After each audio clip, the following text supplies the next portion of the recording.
l'activité terrestre. À peine eut-il scellé ses bornes, les étoiles, longtemps cachées et étouffées sous le chaos, illuminant les cieux, y flambèrent partout, pour qu'aucune région ne fût veuve de vie. Astres et dieux de chair occupèrent le ciel.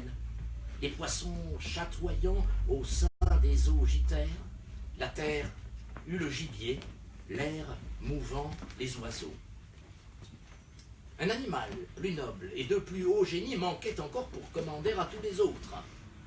L'homme naquit, formé de semences divines, soit par le Créateur, père d'un meilleur monde, soit que la terre, née, quittant l'éther sublime de son cousin le ciel, eût gardé quelques germes que le fils de Japet, y mélangeant la pluie, forma semblable au Dieu maître de l'univers. Quand tous les animaux courbés fixent le sol, il fit l'homme debout, chef dressé, face au ciel, levant haut son regard et scrutant les étoiles. Ainsi, la terre informe et grossière naguère se métamorphosa dans les premiers humains. Bravo.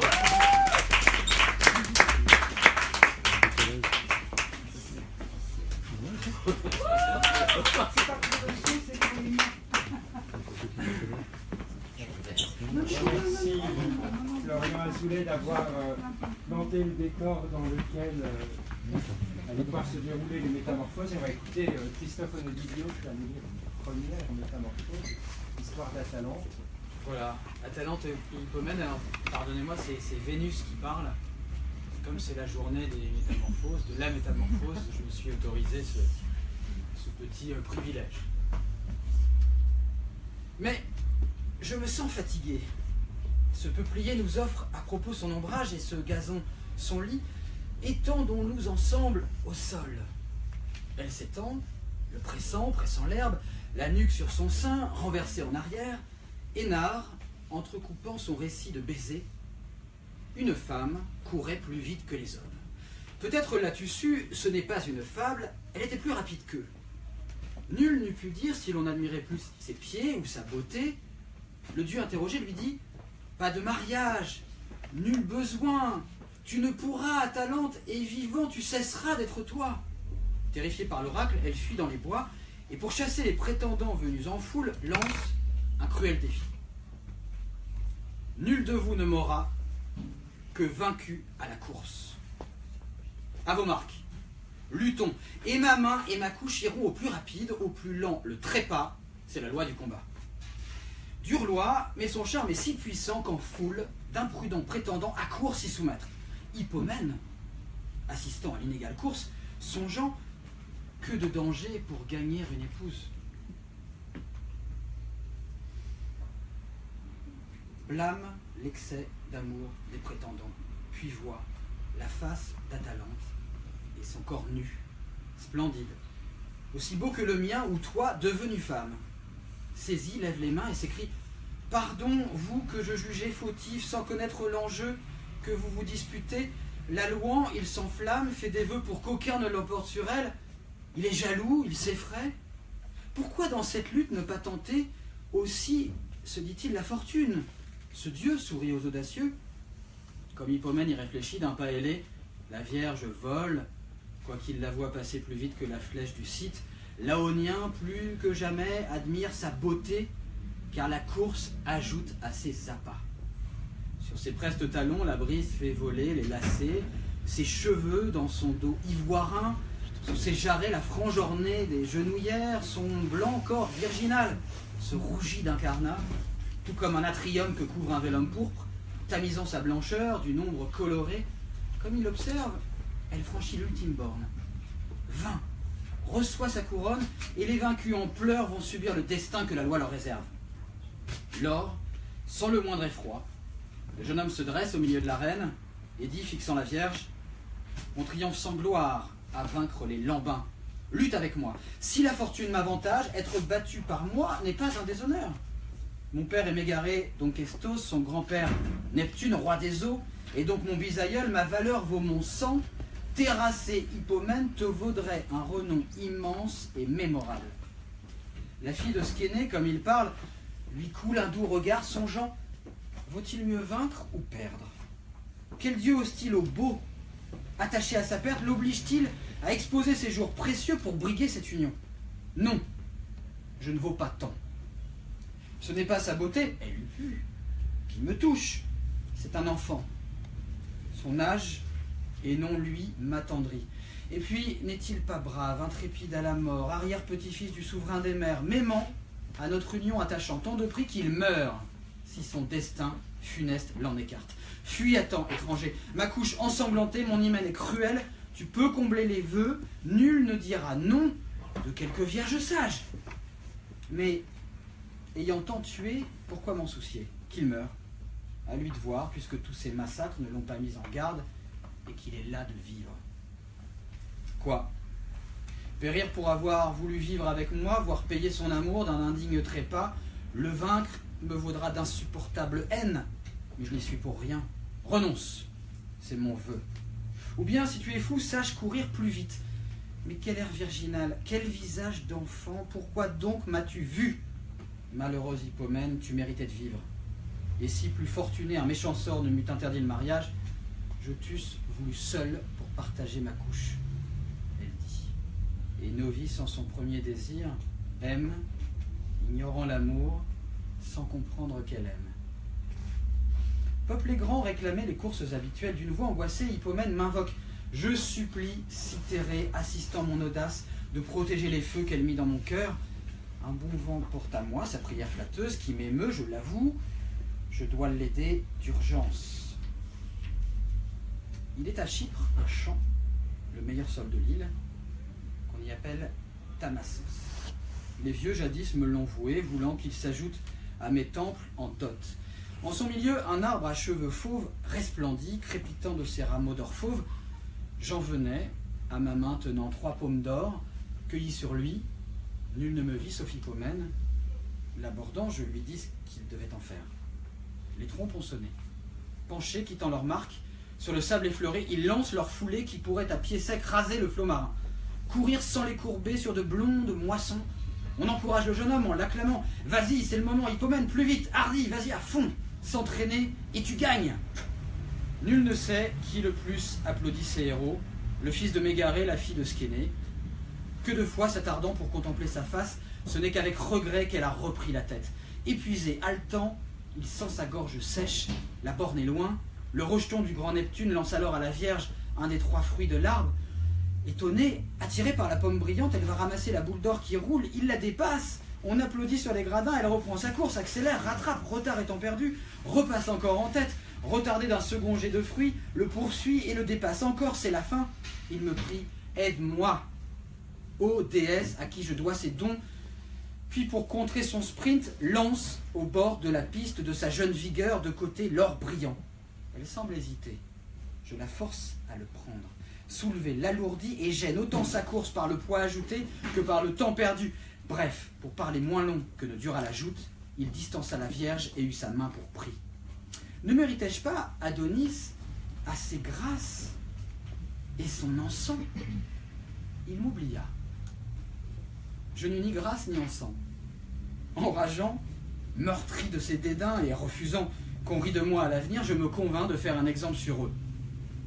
Au fond d'un bois touffu est un temple votif qu'à la mère des dieux bâtit l'illustre Échion. Passant par là, là du chemin, ils y font halte et là, mal à propos, Hippomène est saisi par ma divinité d'un accès de désir. Non loin du temple est un réduit mal éclairé, grotte que la nature a creusée dans le roc, antique lieu sacré, où un prêtre assembla force statues de dieux anciens en bois sculpté. Là, d'un coït interdit, il souille le saint lieu. D'horreur, les dieux de bois se détournent. La mer que couronne des tours songe à plonger au Styx les impies. C'est trop doux. Leurs coulisses se couvrent d'un crin fauve, leurs doigts se recourbent en griffes, chaque épaule s'allonge en pattes, et tout leur poids tombant sur leur poitrail, leur queue balaie le sable. De leurs mufles furieux pour parler, ils rugissent, leur chambre est la forêt, redoutables à tous, mais domptés par si belle, ils rongent, lions sont morts. Évite-les, aimés. Évite-les, eux et les autres fauves, qui s'enfuirent dos tourné lutte, poitrine offerte, de peur que ta vaillance à nous deux soit funeste. Sur ses conseils, Vénus fait atteler de ses signes et prend l'air.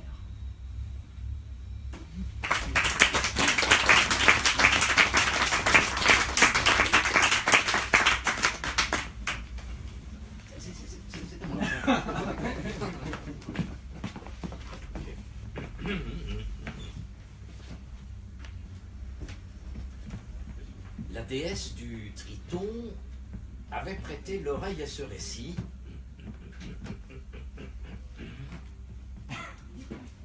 Elle avait applaudi au chant des Aonides et à leur juste courroux.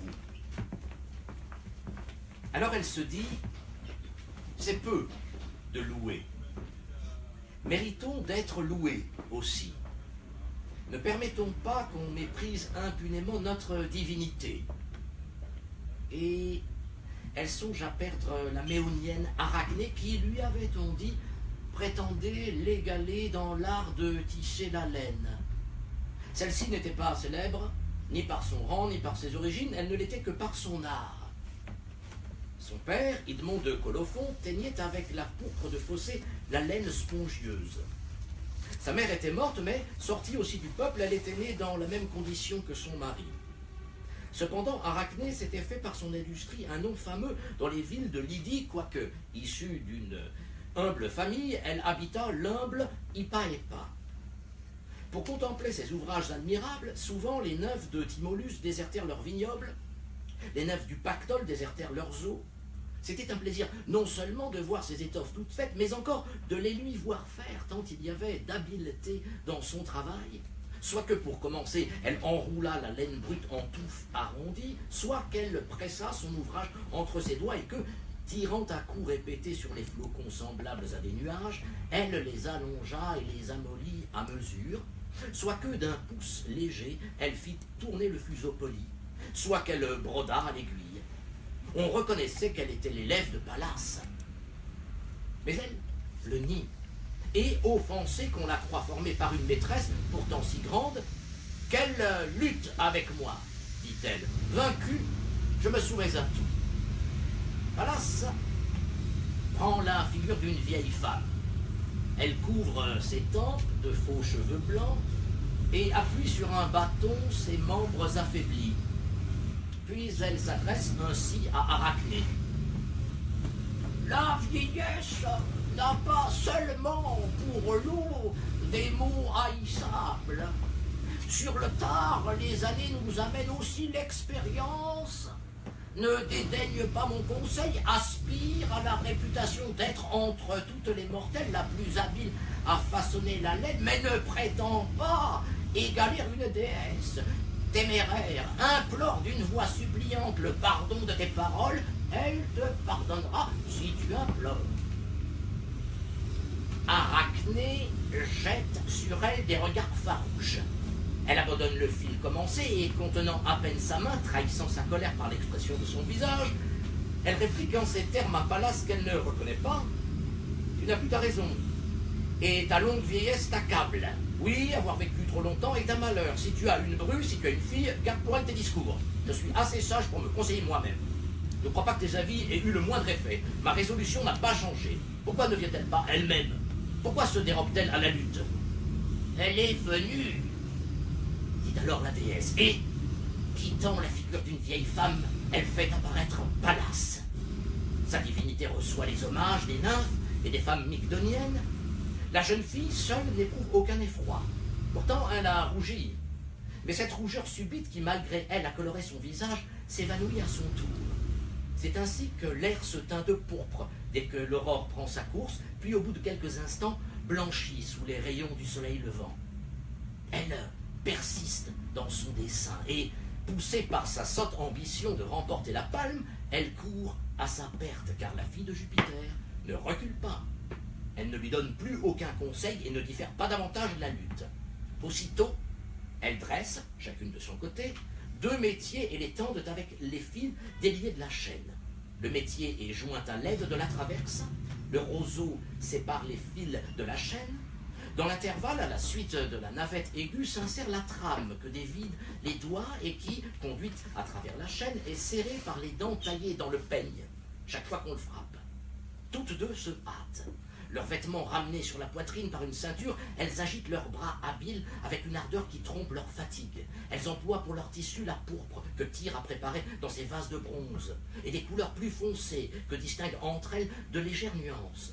Tel est, quand les rayons du soleil sont heurtés par la pluie, l'arc dont la courbe immense se détache sur l'étendue des cieux. Il brille de 1000 couleurs diverses, mais le passage de l'une à l'autre échappe aux yeux du spectateur tant elles sont identiques là où elles se touchent. Et pourtant, à leurs extrémités, elles sont différentes. Au fil s'entrelacent l'or flexible. Sur le tissu se déroulent des histoires des anciens temps. Pallas représente le rocher de Mars qui se dresse sur la citadelle de Cécrops et le débat auquel donna lieu jadis le nom de la contrée. Les 12 dieux du ciel rangés autour de Jupiter avec une auguste gravité sont ainsi sur des sièges élevés. Chacun d'eux est reconnaissable à son extérieur. L'image de Jupiter est celle d'un roi. Pallas montre le dieu des mers debout, frappant de son long trident des rochers escarpés. Du milieu d'un rocher entrouvert jaillit l'eau de la mer, gage qu'il invoque pour revendiquer la ville. À son propre personnage, Pallas attribue un bouclier, une lance à la pointe acérée, un casque couvre sa tête, l'égide protège sa poitrine. Elle figure la terre, frappée par sa lance, produisant un olivier chargé de baies et d'un pâle feuillage, et les dieux saisis d'admiration. Une victoire termine son ouvrage.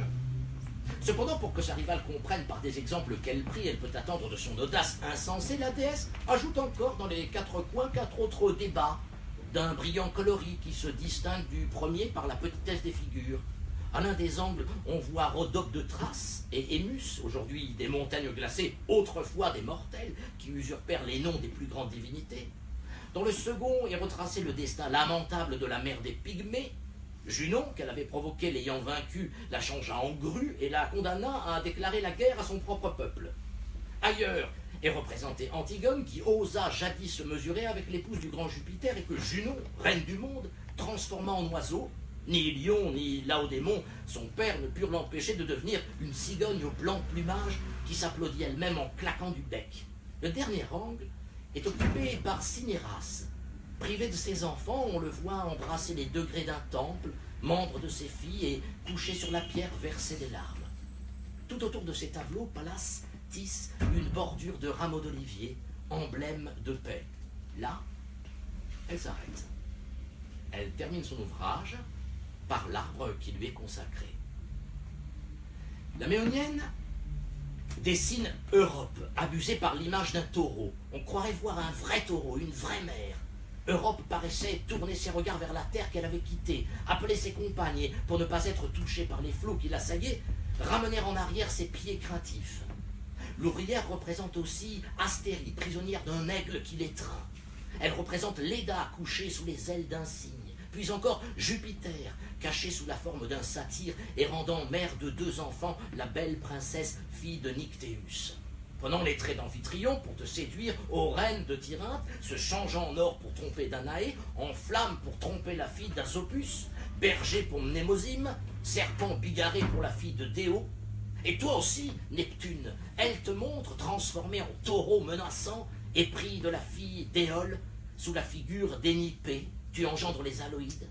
Bélier, tu abuses la fille de Bisalte, la déesse aux blonds cheveux, mère bienfaisante des moissons. Elle a senti tes ardeurs quand tu te fis coursier. Oiseau, tu les as fait sentir à celle que couronne une chevelure de serpent, à la mère du coursier ailé. Dauphin, à Mélanto. À tous les personnages, à tous les lieux, Arachné donne l'aspect qui leur convient. On voit Phébus sous le costume d'un paysan, puis revêtu tantôt des plumes de l'épervier, tantôt de la peau du lion et, sous les traits d'un berger, séduisant Issée, fille de Macaré. Les extrémités du tissu sont remplies tout autour par une bordure légère où des fleurs se mêlent à des rameaux de lierre entrelacés. Ni Pallas, ni l'envie ne pourraient rien trouver à reprendre dans cet ouvrage. La Vierge aux blonds cheveux, irritée d'un tel succès, déchire l'étoffe colorée qui reproduit les fautes des dieux. Elle tenait encore à la main sa navette venue du long Citor. 3 ou 4 fois, elle en frappe le front d'Arachné, fille d'Idmon. L'infortunée ne peut supporter l'outrage et dans son dépit, elle se noue un lacet autour de la gorge. Elle était pendue quand Pallas, ayant pitié d'elle, adoucit son destin. « Vis, lui dit-elle, mais reste suspendue, misérable. Je veux que le même châtiment, pour que tu ne comptes pas sur un meilleur avenir, frappe toute ta race et jusqu'à tes neveux les plus reculés. » Puis, en s'éloignant, elle répand sur elle les sucs d'une herbe choisie par Hécate. Aussitôt touchée par ce poison funeste, ses cheveux tombent, et avec eux son nez et ses oreilles. Sa tête se rapetisse, tout son corps se réduit. De maigres doigts qui lui tiennent lieu de jambes s'attachent à ses flancs. Tout le reste n'est plus qu'un ventre, mais elle en tire encore du fil. Devenue araignée, elle s'applique, comme autrefois, à ses tissus.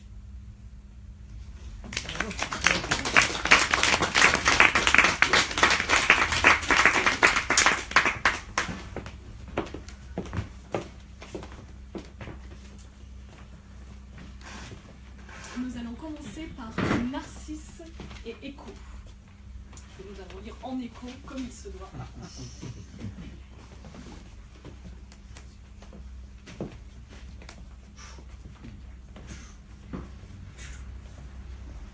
Un jour qu'il chassait vers ses filets des cerfs tremblants, Narcisse frappa les regards de la nymphe à la voix sonore qui ne sait ni se taire quand on lui parle, ni parler la première, de la nymphe qui répète les sons. Écho, écho, écho, écho. En ce temps-là, Écho avait un corps. Ce n'était pas simplement une voix, et pourtant sa bouche bavarde ne lui servait qu'à renvoyer, comme aujourd'hui, les derniers mots de tout ce qu'on lui disait.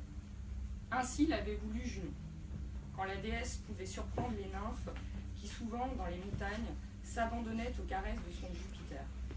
Écho s'appliquait à la retenir par de longs entretiens pour donner aux nymphes le temps de fuir.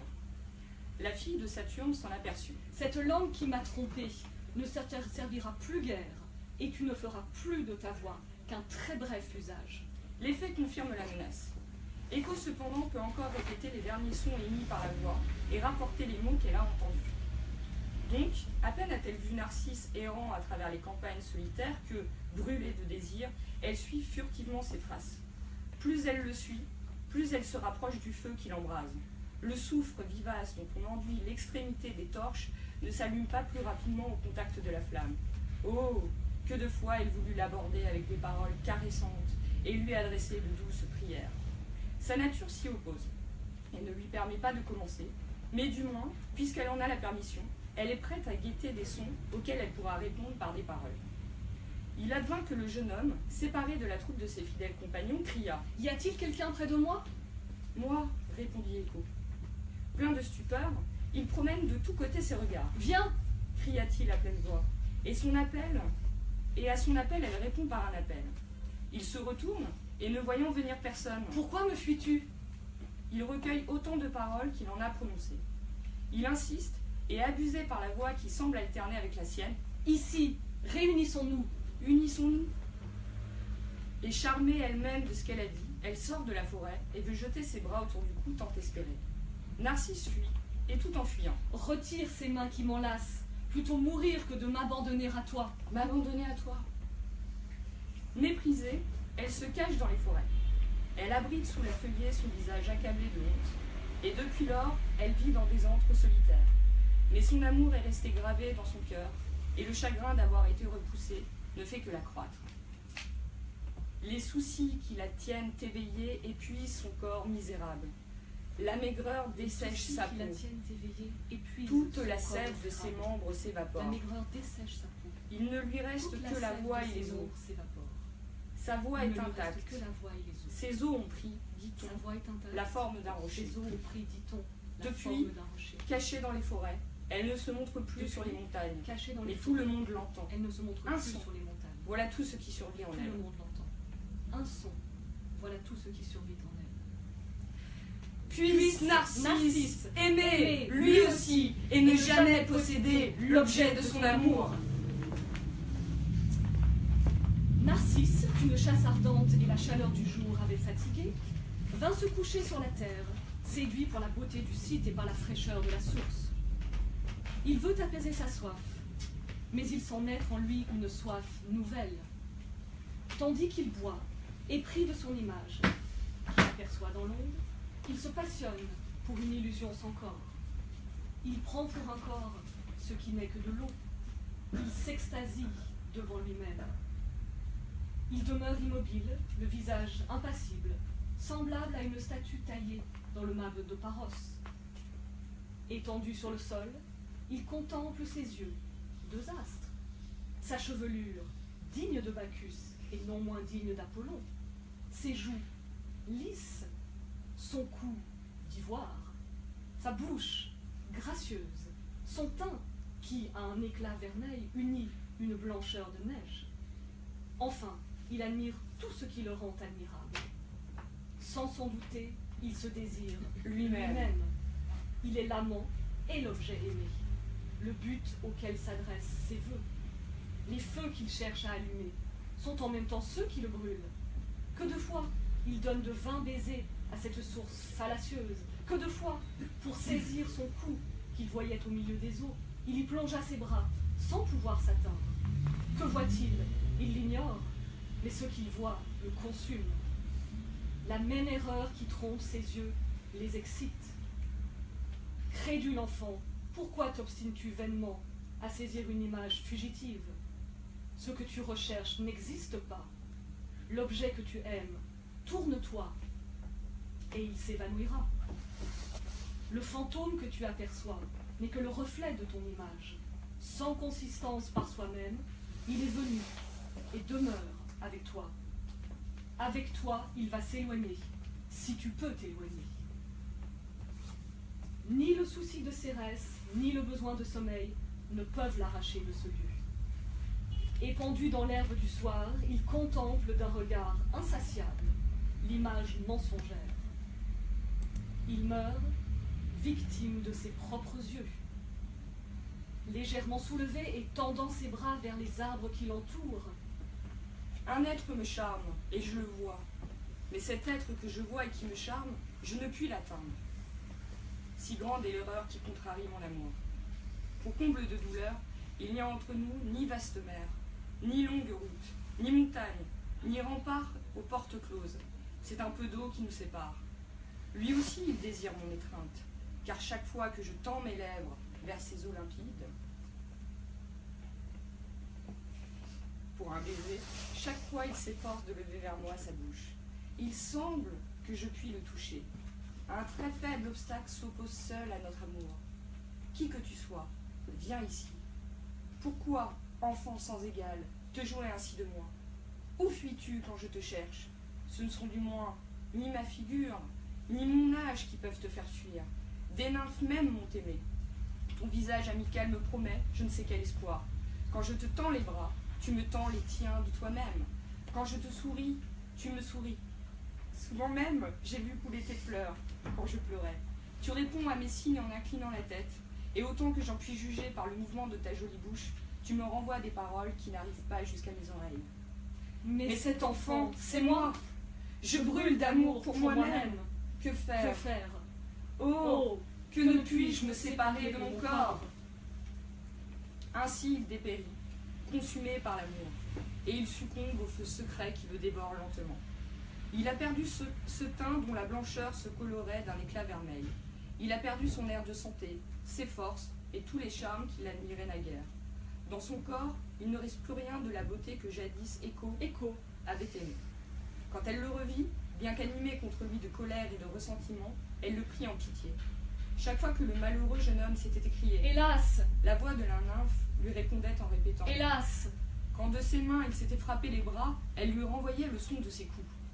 Les dernières paroles qu'il prononça, en jetant, selon sa coutume, un regard dans l'onde, furent « Hélas, enfant que j'ai vainement chéri. » Les lieux d'alentour retentirent des mêmes mots en nombre égal. « Adieu! Adieu !» répliqua-t-elle. Il laissa tomber sa tête lasse sur le vert gazon. La mort ferma ses yeux, qui admiraient toujours la beauté de leur maître. Même après qu'il fût entré au séjour infernal, il se regardait encore dans l'eau du Styx. Ses sœurs, les naïades, le pleurèrent, et ayant coupé leurs cheveux, les consacrèrent à leurs frères. Les dryades le pleurèrent aussi. Écho répéta leurs gémissements. Déjà on préparait le bûcher, les torches qu'on secoue dans les airs et la civière funèbre. Le corps avait disparu. À la place du corps, on trouve une fleur couleur de safran, dont le centre est entouré de blancs pétales.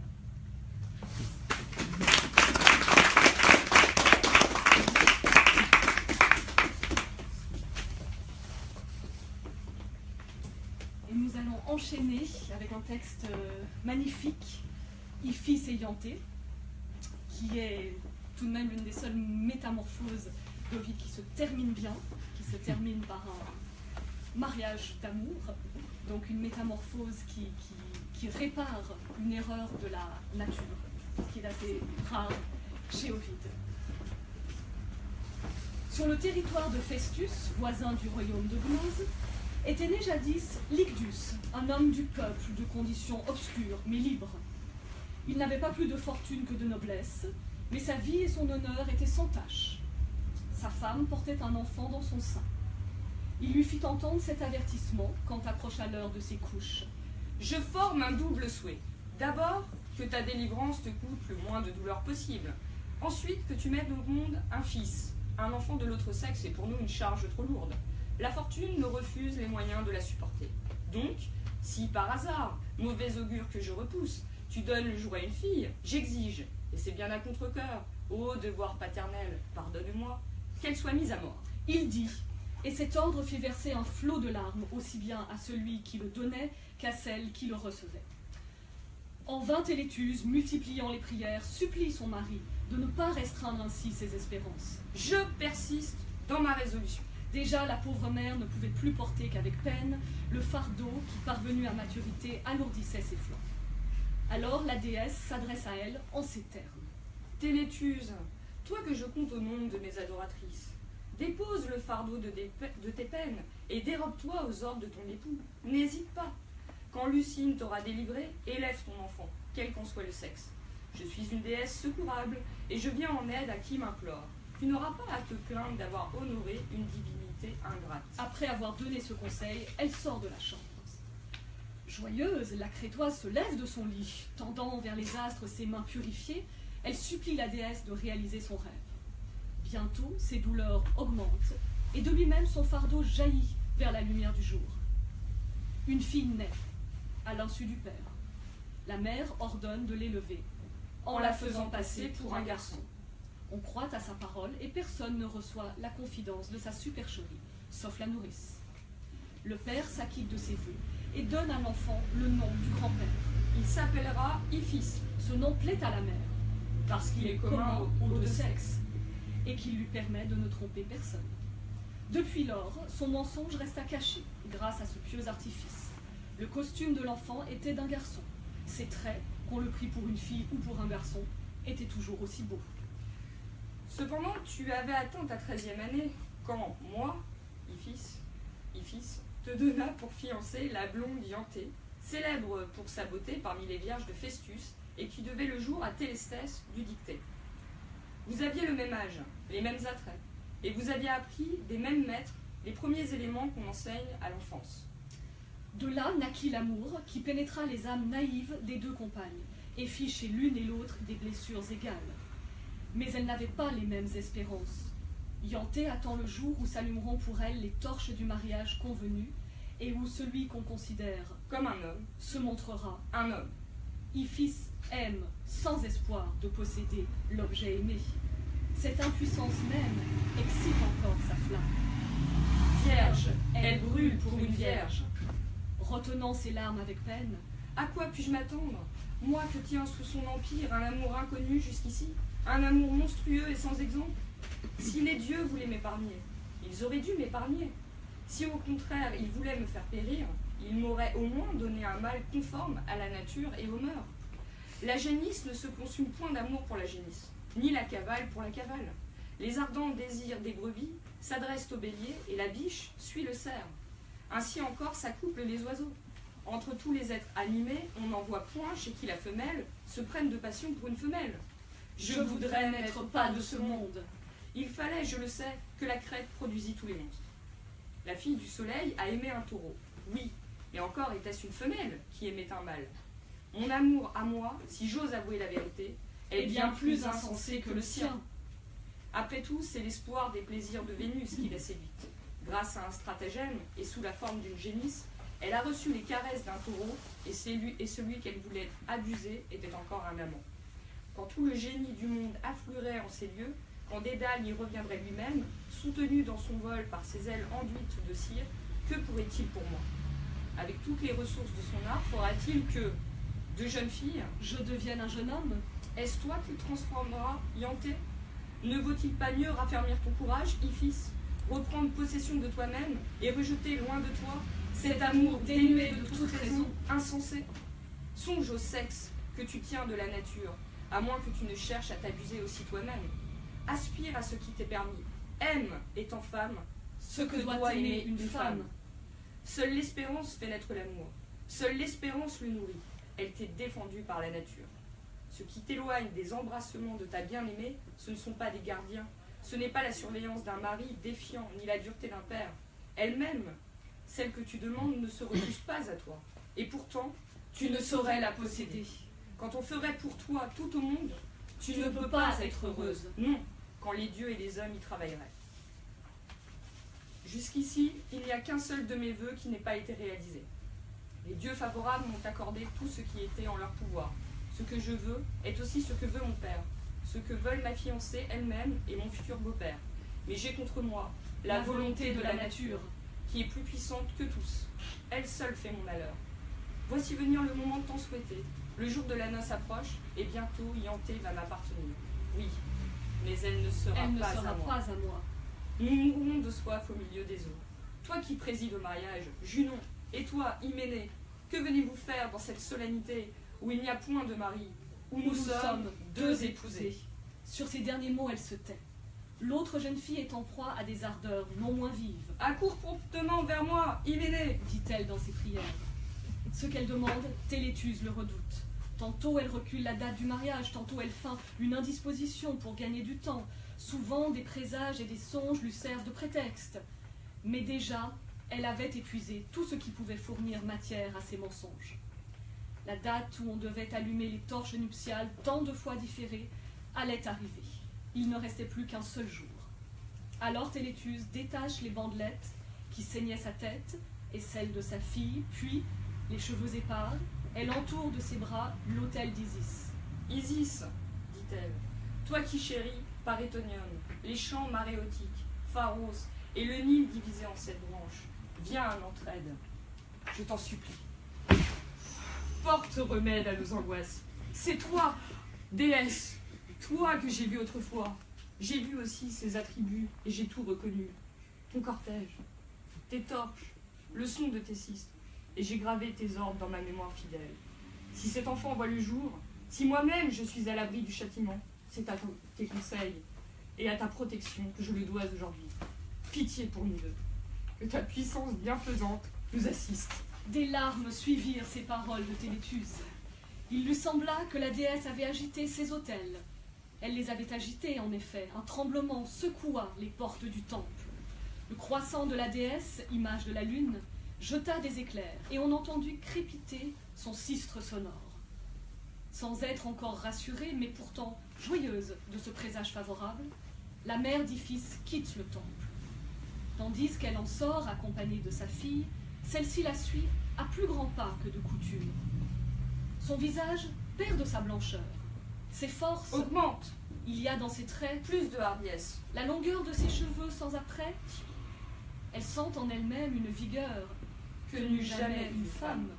Et en effet, toi qui étais une femme, il n'y a qu'un instant, tu es un jeune homme.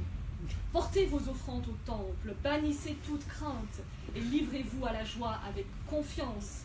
Ils apportent des offrandes au temple et ils y ajoutent une inscription. Cette inscription tenait toute dans la brève mesure d'un vers.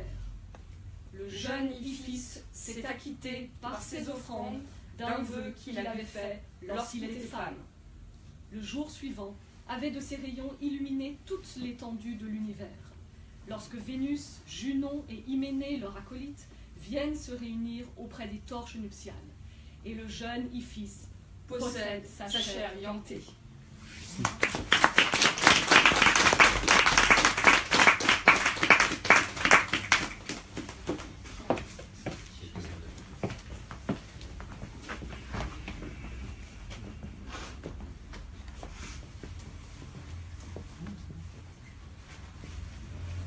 Voilà. Mon œuvre est faite. Jupiter en courroux, ni le feu, ni le fer, ni le temps, n'y pourront mordre.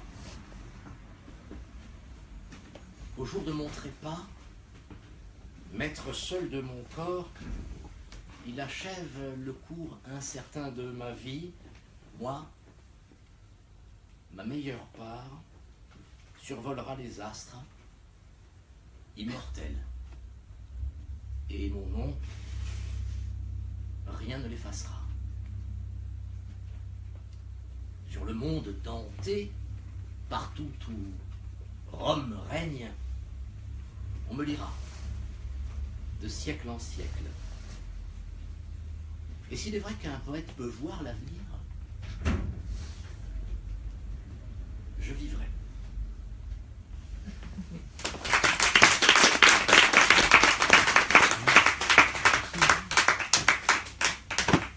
Je pense que c'est terminé, mais Nicolas est parti. En fait. Je sais pas.